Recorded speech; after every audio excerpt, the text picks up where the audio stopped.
दिल्ली के मुख्यमंत्री अरविंद केजरीवाल ने एक अपना वीडियो मैसेज 5-5.5 मिनट का एक वीडियो मैसेज उन्होंने डाला है यूट्यूब पर। उसमें जो बातें कही गई हैं उसको मैं शाहीन बाग के कॉन्टेक्स्ट में आपसे बात करना चाहूँगा। लेकिन उससे पहले मैं आपसे बात ये कहना चाहता हूँ कि आपने अगर हमारे चैनल को अभी तक सब्सक्राइब नहीं किया है तो सब्सक्राइब कर लें, उसके साथ ही बेल आइकन ज़रूर दबाएं ताकि जब भी नया वीडियो हम अपलोड करें तो वो आप तक पहुँच जाए। सबसे पहले मैं 44 सेकंड के इस वीडियो में अरविंद केजरीवाल क्या कहना चाहते हैं। हमारे देश का किसान कड़ी ठंड में रात को आसमान के नीचे खुली सड़क पे सो रहा है।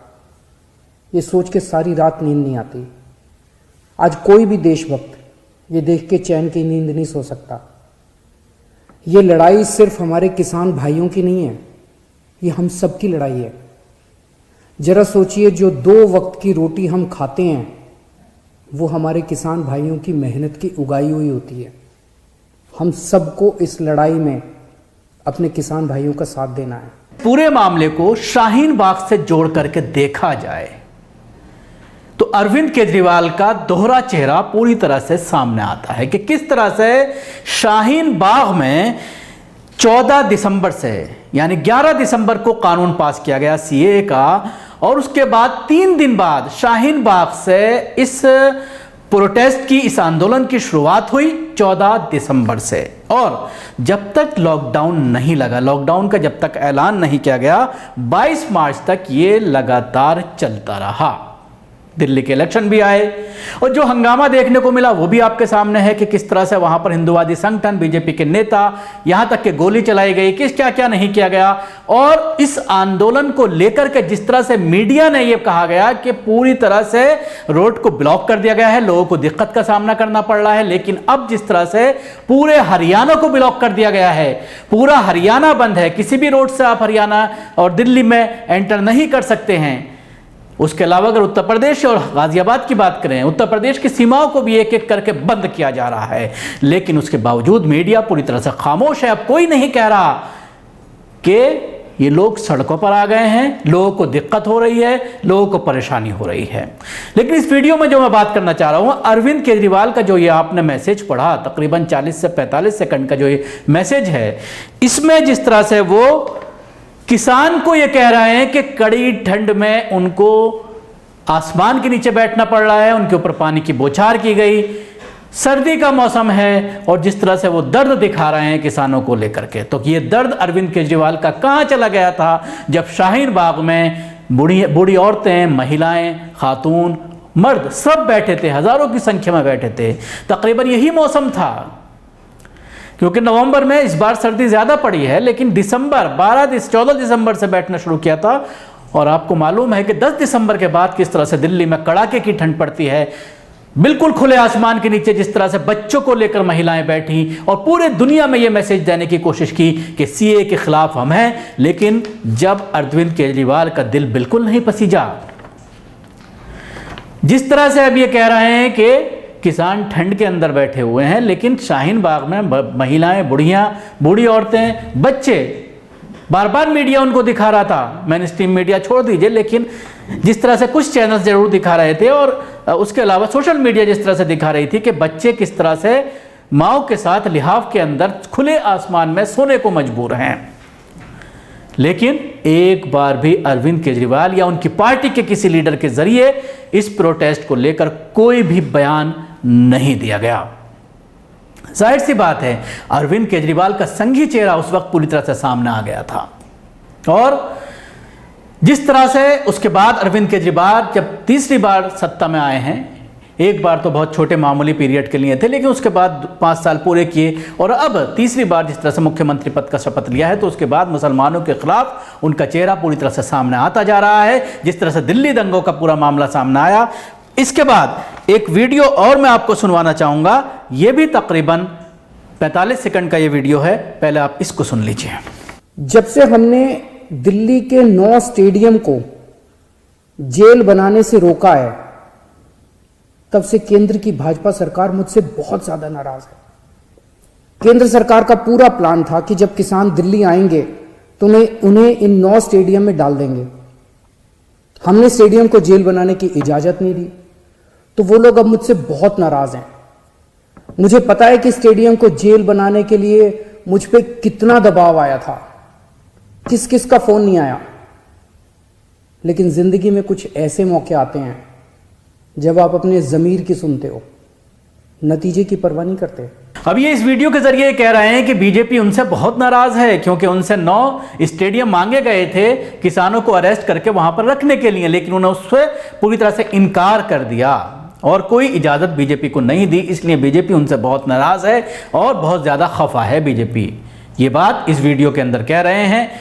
तो मैं अरविंद केजरीवाल से पूछना चाहूंगा कि आपको बीजेपी की परेशानी है, अगर बीजेपी नाराज है तो आपको परेशानी है, लेकिन जब दिल्ली के अंदर दंगे हुए, सीए प्रोटेस्ट के बाद जिस तरह से दिल्ली के दंगे हुए और जो सिर्फ सीए प्रोटेस्ट में जो लोग जो पूरे इसको लीड कर रहे थे, जब उनको गिरफ्तारियां हुई और आपने उनके ऊपर जिस तरह से चार्जशीट की इजाज़त दी, चाहे उमर खालिद की बात करें, चाहे और जितने लीडर्स हैं, उन लोगों को लेकर के जिस तरह से आपके ज़रिए इजाज़त दी गई चार्जशीट दाखिल करने की, और सीए प्रोटेस्ट के बाद जिस तरह से दंगा भड़का, दंगों को लेकर आपकी जिस तरह से कारकर्दगी रही, आज तक लोगों को मुआवजा नहीं मिल पाया है। अभी तक ये कहा जा रहा है कि अपने फॉर्म भरिए, मुआवजा नहीं दिया जा रहा है। जिस तरह से लोगों के घर बर्बाद हो गए, लोगों को अभी तक किराए पर रहने पर उनको मजबूर किया जा रहा है। कुछ समाजी तंजीमें, कुछ मुसलमानों की तंजीमें ज़रूर सामने आई जिनके ज़रिए कुछ लोगों के घर जो है वो बनवाए गए, मस्जिदों की तामीर की गई।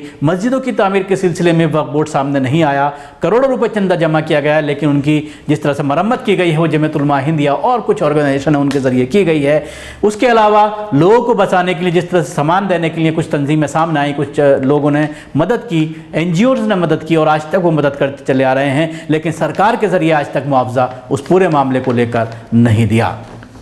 एक तीसरा वीडियो और आपको सुनवाना चाहूँगा, वो भी एक छोटा सा वीडियो है, इसको सुनिए, फिर मैं आपसे बात करूंगा। इस सब के बीच जब कुछ लोग आए दिन किसानों को आतंकवादी बुलाते हैं, देशद्रोही कहते हैं, तो मैं सोचता हूं कि बॉर्डर पर उन जवानों पर क्या बीतती होगी जिनके किसान माँ बाप को आतंकवादी कहा जा रहा है।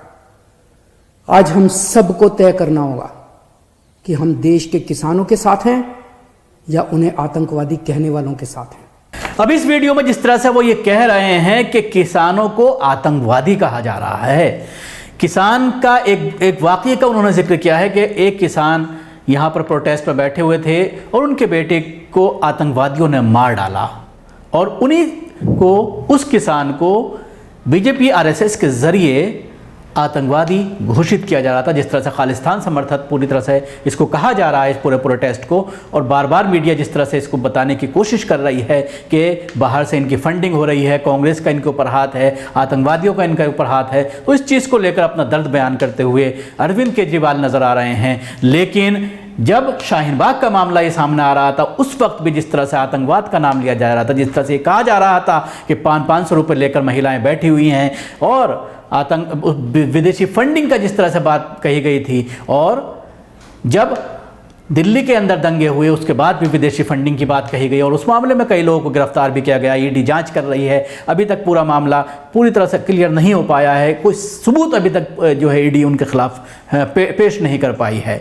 लेकिन उस पूरे मामले पर अरविंद केजरीवाल के मुंह में दही जम गया था और कुछ भी बोलने को तैयार नहीं थे। आज क्योंकि किसान एक बड़ा सियासी मुद्दा है और पंजाब में अरविंद केजरीवाल अपनी सियासी रोटियां सेकना चाहते हैं, इसलिए वो इस तरह का मैसेज दे करके पंजाब की पॉलिटिक्स में अपना पांव जमाना चाहते हैं। आज उन्हें दर्द नजर आ रहा है, ठंड की भी बात कर रहे हैं किसानों के लिए, वो बात कर रहे हैं किसानों को आतंकवादी कहा जा रहा है, वो बात कर रहे हैं कि मैंने जब स्टेडियम नहीं दिया तो मुझसे बीजेपी नाराज है। लेकिन दिल्ली में जब इस तरह के केसेस आ रहे थे, जब पूरी तरह से खुलकर चीजें सामने आ गई थी, क्या आपने एक बार भी होम मिनिस्टर को या LG को यह लिखा कि बीजेपी के उन लीडरों को गिरफ्तार किया जाए जो इस पूरे दंगा भड़काने में आगे थे, जिसके पूरी तरह से सबूत हैं, जिनके वीडियो हैं, उसको लेकर एक बार भी अरविंद केजरीवाल का कोई मैसेज, अरविंद केजरीवाल का कोई वीडियो, अरविंद केजरीवाल का किसी प्रोग्राम में या किसी समारोह में इस तरह का बयान नहीं आया, जिससे यह साबित होता है कि ये पूरी तरह से एंटी मुस्लिम है और सिर्फ मुस्लिम वोट बैंक का इस्तेमाल करके सत्ता में रहना चाहता है। और जिस तरह से अभी आपने देखा दिवाली के मौके पर जिस तरह से पूजा की गई और उसमें जिस तरह से मुस्लिम लीडर्स भी शामिल हुए, जो दिल्ली में एक वजीर हैं और उसके अलावा जो मुस्लिम एमएलए हैं वो सारे शामिल हुए। और जिस तरह से वहाँ पर कोरोना के जो गाइडलाइंस हैं उनका मजाक उड़ाया गया, किस तरह से वहाँ पर मास्क का इस्तेमाल नहीं किया गया, ये सब एक अलग बात है। लेकिन बार बार जिस तरह से अरविंद केजरीवाल का चेहरा सामने आ रहा है, बार बार जिस तरह से वो एंटी मुस्लिम बातें करता है और जिस तरह की ये सारी चीज़ें सामने आ रही हैं, तो उससे पूरी तरह से ये जाहिर हो गया है कि ये आरएसएस की बी टीम है। शुक्रिया। आपको हमारे प्रोग्राम कैसा लगा जरूर बताएं। हमारे यूट्यूब चैनल को सब्सक्राइब करना ना भूलें, इसके साथ ही बेल आइकन जरूर दबाएं। सभी अहम खबरों के लिए न्यूज़ MX को सब्सक्राइब करें, साथ ही बेल आइकॉन को जरूर दबाएं। लाइक, शेयर, कमेंट करना ना भूलें।